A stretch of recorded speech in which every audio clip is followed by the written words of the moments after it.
नमस्कार दोस्तों।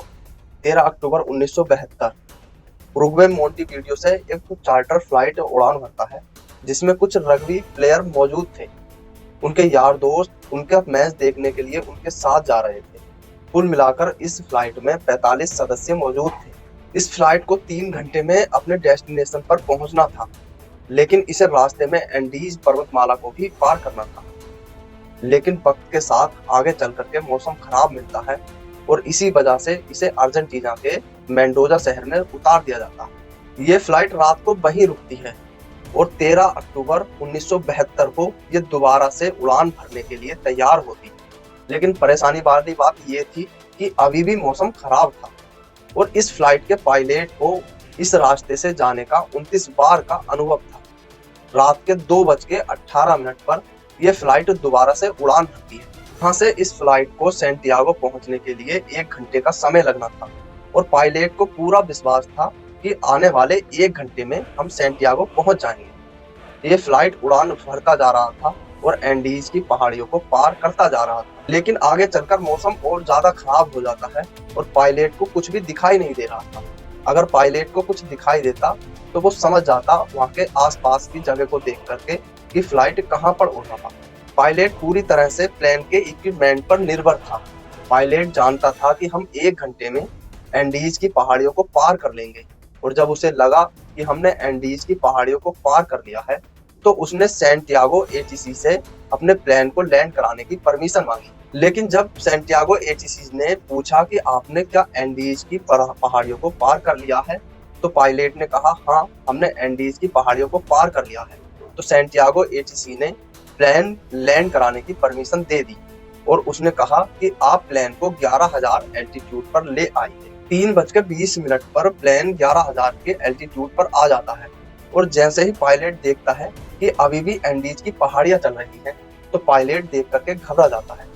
Pilot plane को ऊपर करने की कोशिश करता है, लेकिन बहुत देर हो चुकी थी।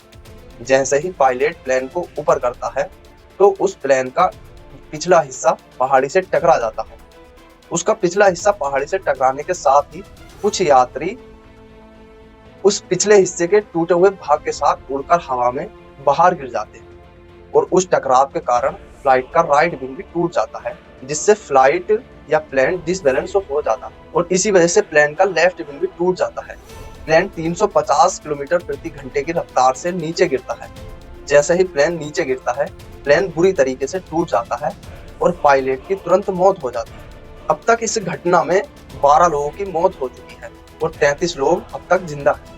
दोस्तों, अब तक तो ये बस एक ट्रेलर था, असली कहानी तो शुरू होती है अब। आपको जान करके ये बहुत ही ज्यादा अफसोस होगा कि इनके साथ क्या क्या हुआ होगा। ये वीरान एंडीज की पहाड़ियां और बर्फ इन पर कहर बनकर किस तरह बरसने वाली। इन्हीं में से एक व्यक्ति था जिसका नाम था एंडो फर्राडो। वो चोट के कारण कोमा में चला जाता है और अब सबसे बड़ी परेशानी की बात ये थी कि सूर्य कुछ ही समय में छिपने वाला था। मतलब रेस्क्यू टीम के पास बस कुछ ही समय था इन्हें ढूंढने के लिए, और अगर रेस्क्यू टीम ने इन्हें नहीं ढूंढा तो आने वाली रात इन पर किस तरह कहर बरसाने वाली है ये आप सोच भी नहीं सकते। क्योंकि एंडीज की पहाड़ी का रात में टेम्परेचर -30 डिग्री सेल्सियस तक पहुंच जाता है। -30 डिग्री सेल्सियस टेम्परेचर, इसका मतलब ये है कि आंखों के सामने सीधी तरीके से मौत का। जल्द ही रेस्क्यू टीम के 7 जहाज इन्हें खंगालने के लिए निकले। इन 7 जहाजों ने एंडीज की पहाड़ियों को बहुत अच्छी तरीके से खंगाला, लेकिन इनका कहीं भी कोई नामो निशान नहीं मिला। उसकी भी एक वजह थी।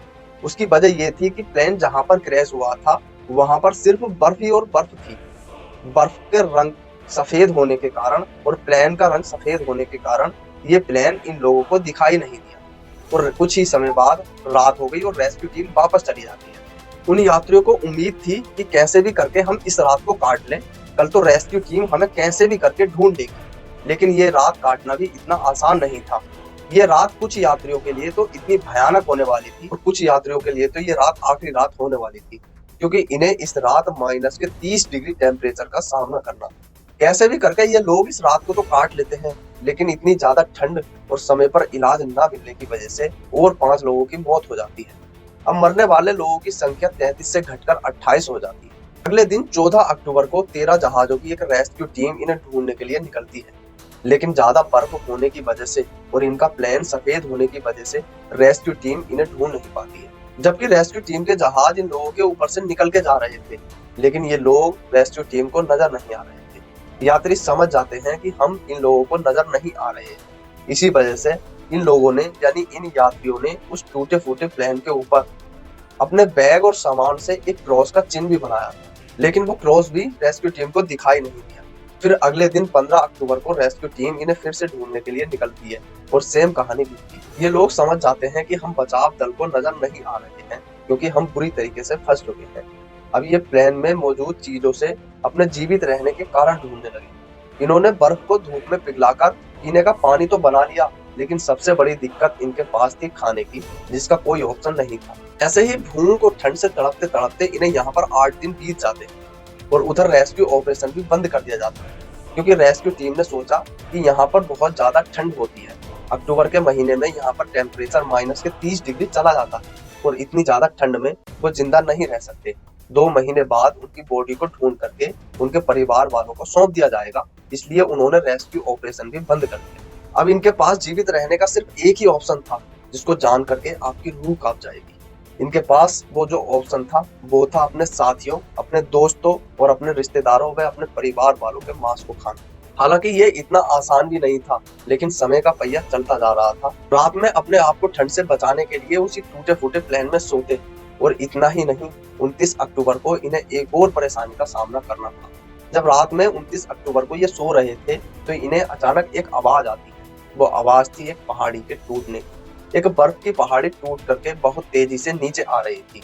उस पहाड़ी की स्पीड इतनी ज्यादा थी कि उस बर्फ ने इनके प्लेन को अपनी चपेट में ले लिया। बर्फ में ऑक्सीजन की कमी होने की वजह से 8 और लोगों की मौत हो जाती है। अब जीवित लोगों की संख्या बचती है केवल 19। इस बर्फ से इस प्लेन को निकालने के लिए इन्हें 3 दिन का समय लगता है और ये लोग समझ गए थे कि अब हम पूरी तरीके से फंस गए हैं। उस बर्फ से अपने आप को निकालने के बाद इन लोगों ने इस पहाड़ी से बाहर जाने का सोचा। इसमें बहुत ज्यादा लोग जख्मी थे, कुछ लोग कम जख्मी थे। इसमें 3 लोग थे, पेनास, बिजेडा और फर्राडे, जिन्होंने इस पहाड़ी से बाहर निकलने का सोचा। इन तीनों ने खाने के लिए अपने साथ कुछ मांस के टुकड़े लिए और ठंड से बचने के लिए इन्होंने गर्म कपड़ों का इस्तेमाल किया। इस पहाड़ी को पार करते करते इन्हें शाम हो जाती है। कुछ दूर चलने के बाद इन्हें प्लेन का टूटा हुआ वो पिछला हिस्सा नजर आता है जो पहले टूट गया था। उस पिछले हिस्से में इन्हें खाने पीने की बहुत सारी चीजें मिली और एक बैटरी भी मिली। इन्होंने सोचा क्यों ना इस बैटरी को प्लेन के मेन हिस्से तक ले जाया जाए और वहां से किसी तरीके से कनेक्ट करके मदद की गुहार लगाई जाए। लेकिन ये सब भी इतना ज्यादा आसान नहीं था क्योंकि बैटरी का वजन 30 किलो था और इनकी हालत 30 किलो तो छोड़ो, 10 किलो वजन उठाने की भी नहीं। फिर इन्होंने सोचा क्यों ना प्लेन के मेन हिस्से से रेडियो को लाया जाए और यहाँ रेडियो से संपर्क करके मदद की गुहार लगाई जाए। लेकिन काफी मेहनत करने के बाद इन्हें कोई भी सफलता नहीं मिली। इतना ही नहीं, कुछ दिनों बाद 11 दिसंबर 1972 को एक और बर्फ का तूफान आता है और 3 लोगों की फिर से मौत हो जाती है। अब जीवित लोगों की संख्या बचती है 16 और उधर ये तीनों बिना कुछ सोचे समझे पहाड़ी पर चलते जा रहे थे। पहाड़ी को पार करने के बाद कोई मदद मिलेगी या नहीं मिलेगी, इन्हें इस बात का कोई भी अंदाजा नहीं था। लेकिन ये महसूस हो रहा था कि इस पहाड़ी को पार करने के बाद हमें कोई ना कोई मदद मिल सकती है। ये लोग लगातार 3 दिन तक उस पहाड़ी पर चलते हैं और 3 दिन के लिए ही इन्होंने अपने साथ मांस के टुकड़ों को रखा था। 3 दिन के सफर के बाद चौथे दिन की सुबह में ये उस पहाड़ी की चोटी पर पहुंच जाते हैं और उस चोटी पर पहुंच करके जो ये देखते हैं तो वो देख करके इनकी आंखें फटी का फटी रह जाती। ये देखते हैं कि आगे तो कोई रास्ता ही नहीं है तो सिर्फ बर्फ और पहाड़ी ही पहाड़ी। अब इनके पास जो वो मांस के टुकड़े होते हैं वो भी खत्म होने की कगार पर होते हैं। तो इन्होंने सोचा कि अब आगे रास्ता ढूंढने के लिए सिर्फ 2 लोग जाएंगे और एक व्यक्ति वापस जाएगा, जिसमें से फर्राडे वापस चला गया और बिजेडा और टेनेसा आगे रास्ता ढूंढने के लिए चल पड़ते। कुछ दिन के सफर के बाद उन्हें आगे रास्ते का एहसास होता है और आगे चल करके उन्हें एक नदी मिलती है। ये दोनों नदी के किनारे चलते रहते हैं और 9 दिन 7 घंटे के सफर के बाद इन्हें आगे चलकर एक नदी के किनारे कुछ लोग नजर आते हैं। ये लोग इतने ज्यादा थक चुके थे कि ठीक से खड़े भी नहीं हो पा रहे थे और खड़े होने की दूर की बात इनसे ठीक से बोला भी नहीं जा रहा था क्योंकि इन्होंने इतने दिनों में 61 किलोमीटर दूरी का यानी 61 किलोमीटर चढ़ाई का सामना किया। ये दोनों उन लोगों से मदद की गुहार लगाते हैं, लेकिन काफी दूरी होने की वजह से उन लोगों तक आवाज नहीं जा पाती है। और वो लोग वापस चले जाते हैं। और अगले दिन की सुबह उनमें से कुछ लोग वापस आते हैं और एक पत्थर में कागज और पेन लपेट करके इन लोगों के पास फेंकते हैं। ये लोग जैसे ही उस कागज और पेन को उठाते हैं, उसमें से विजेटा जो भी उनके साथ हुआ सारी कहानी को लिख करके वापस उनके पास फेंकता है। जो लोग आए थे उन लोगों को ये पता था कि कुछ दिन पहले यहाँ पर कोई प्लेन क्रैश हुआ था। वो व्यक्ति जल्दी से शहर जाता है और वहां जाकर के एक आर्मी ऑफिसर को सब कुछ बता देता है। वो ऑफिसर समझ चुका था कि कभी किसी समय वहां पर कोई घटना हुई थी।